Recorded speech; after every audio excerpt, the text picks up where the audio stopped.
ചന്ദ്രയാൻ തിളക്കത്തിൽ കത്തോലിക്ക സഭയുടെ ത്യാഗത്തിന്റെ ആരും പറയാത്ത ചരിത്രം. जी हाँ, आप अपनी स्क्रीन पे देख सकते हैं कि हम लैंडर मॉड्यूल 1969 മനുഷ്യൻ ആദ്യമായി ചന്ദ്രനിൽ കാലുകുത്തിയ അന്നു മുതൽ ലോകരാഷ്ട്രങ്ങൾ ചന്ദ്രപരിവേഷണങ്ങൾ തുടരുന്നുണ്ടെങ്കിലും ഒരു ലോകരാഷ്ട്രത്തിനും അവകാശപ്പെടാനാവാത്ത വിധത്തിൽ ചന്ദ്രന്റെ ദക്ഷിണ ധ്രുവത്തിലേക്ക് ഒരു പേടകം സുരക്ഷിതമായി എത്തിച്ചതിന്റെ ഖ്യാതി ഇതാ ഇപ്പോൾ ഇന്ത്യക്ക് മാത്രം സ്വന്തം.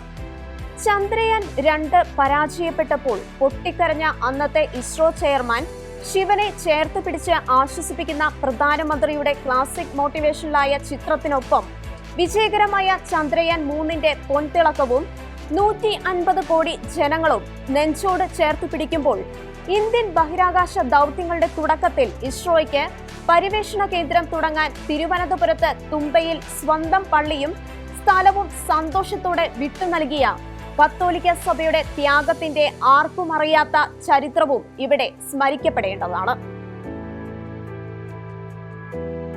വിക്രം സാരാഭായ് എന്ന ബഹിരാകാശ ശാസ്ത്ര കുലപതിയായിരുന്നു ഇന്ത്യയുടെ ബഹിരാകാശ ഗവേഷണ പ്രസ്ഥാനത്തിന് ആധാരശിലയിട്ടത്. ബഹിരാകാശ പരിവേഷണ പഠനങ്ങൾ പൂർത്തിയാക്കിയ അദ്ദേഹം അന്നത്തെ പ്രധാനമന്ത്രിയായിരുന്ന ജവഹർലാൽ നെഹ്റുവിന്റെ വികസന ചിന്തകളുടെ ഫലമായി 1960കളോടെ ബഹിരാകാശ ഗവേഷണ രംഗത്തേക്ക് എത്തി. 1961 ഇന്ത്യയുടെ ബഹിരാകാശ പരിവേഷണങ്ങൾക്ക് നാന്ദി കുറിച്ചത്. അങ്ങനെയാണ് ഇന്ത്യൻ ആണവോർജ വകുപ്പിന്റെ കീഴിൽ ഇൻകോസ്പാർ രൂപം കൊണ്ടത്. അവിടെയാണ് അധികമാർക്കും അറിയാത്ത കത്തോലിക്ക സഭയുടെ തങ്കലിപികളിൽ എഴുതേണ്ട ത്യാഗത്തിന്റെ ചരിത്രം കാണുന്നത്.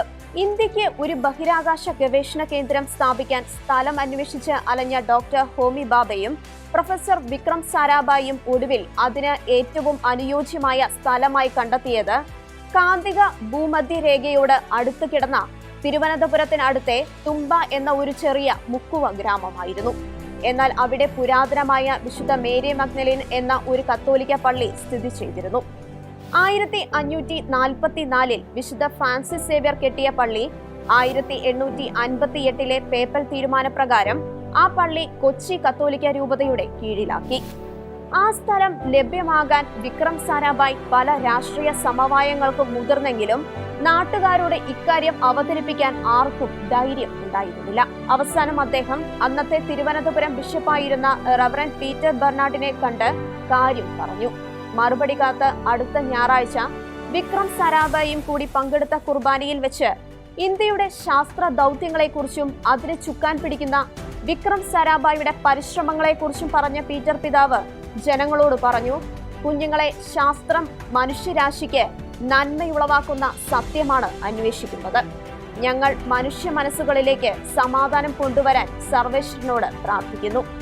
ശാസ്ത്രമായാലും മതമായാലും രണ്ടും ശ്രമിക്കുന്നത് മനുഷ്യവംശത്തിന് അനുഗ്രഹം കൊണ്ടുവരാനാണ്. മക്കളെ, നമുക്ക് ദൈവത്തിന്റെ ഈ പള്ളിയും എന്റെ വീടും നിങ്ങളുടെ എല്ലാവരുടെയും വീടുകളും നമ്മുടെ രാജ്യത്തിന്റെ മഹത്തായ ശാസ്ത്ര ദൗത്യത്തിനായി നൽകിക്കൂടെ എന്ന് പറഞ്ഞപ്പോൾ അത്രയ്ക്കൊന്നും വിദ്യാഭ്യാസമോ പഠിപ്പോ ഒന്നുമില്ലാത്ത മുക്കുവ തൊഴിലാളികളായ ആ പാവങ്ങൾ ഒരേ സ്വരത്തിൽ ആമേൻ പറഞ്ഞ് പിതാവിന്റെ വാക്കിന് സമ്മതം നൽകി. 1962 തിരുവനന്തപുരം ബിഷപ്പിന്റെ നേതൃത്വത്തിൽ ക്രിസ്ത്യൻ ദേവാലയം തുമ്പ ഇക്വറ്റോറിയൽ റോക്കറ്റ് ലോഞ്ചിംഗ് സ്റ്റേഷൻ നിർമ്മിക്കുന്നതിനായി കൈമാറി. 1963 നവംബർ 21 തുമ്പയിലെ ഇൻകോസ്പാർ കേന്ദ്രത്തിൽ നിന്നും ആദ്യ റോക്കറ്റ് കുതിച്ചുയർന്നു. പിന്നീട് തുമ്പ വിക്രം സാരാഭായുടെ പ്രവർത്തന കേന്ദ്രമാവുകയും 1969 INCOSPAR Indian national science academic കീഴിലുള്ള ഒരു ഉപദേശക സമിതിക്കായി മാറുകയും ഇസ്രോ തുടങ്ങുകയും ചെയ്തു.